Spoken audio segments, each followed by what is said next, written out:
Friedrich Engels 28 Kasım 1820'de Prusya'nın Barmen kentinde doğdu.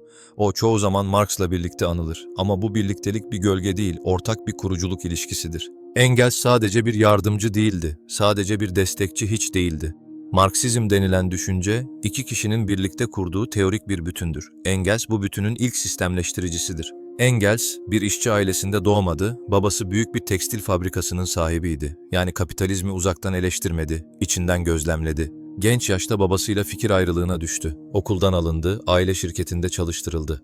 Ama Engels için mesele kar değil, bu karın nasıl üretildiğiydi. Engels'in düşüncesini şekillendiren yer İngiltere oldu. Manchester'da fabrikaları, işçilerin yaşam koşullarını, gündelik sömürüyü gördü. Bu deneyim teoriden önce geldi. 1845'te yayımlanan, 1844 yılında İngiltere'de işçi sınıfının durumu, modern sosyalizmin ilk büyük ampirik çalışmasıdır. Bu kitap, işçi sınıfının hayatını olduğu gibi anlatır. Engels, Karl Marx ile Köln'de tanıştı. İlk karşılaşma mesafeliydi.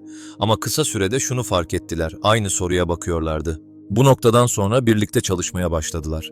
Engels'in tarihsel ve toplumsal gözlemleriyle Marx'ın teorik analizleri birleşti. Birlikte kapitalizmin gelişim yasalarını ortaya koymaya başladılar. Komünistler Birliği üyesi olan Engels ve Marx, birliğin programını kaleme aldılar. Ortaya çıkan metin, 1848'de yayımlanan Komünist Manifesto oldu. Amaç açıktı, komünizmi dar çevrelerden çıkarıp işçi sınıfının anlayabileceği açık ve politik bir dille anlatmak. Engels yalnızca fikir üretmedi, yıllarca Marx'a maddi destek sağladı. Onun çalışabilmesi için kendi hayatını geri plana attı. Bu, rastlantı değil, bilinçli bir tercihti. 1883'te Marx öldüğünde geriye dağınık notlar kaldı.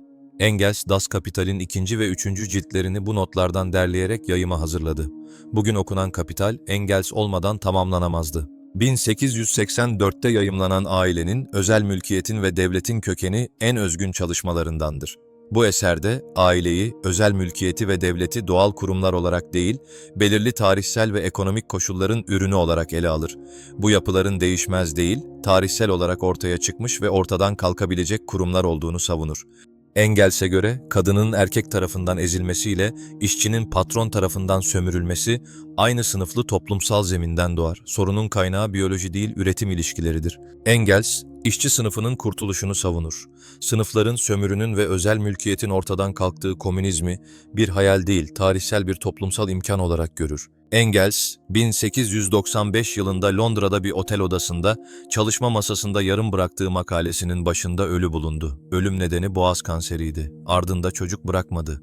Ama geride bıraktığı düşünceler bir yüzyılı aşan bir etki yarattı. Marx'ı konuşup Engels'i dışarıda bırakırsak anlatı eksik kalır.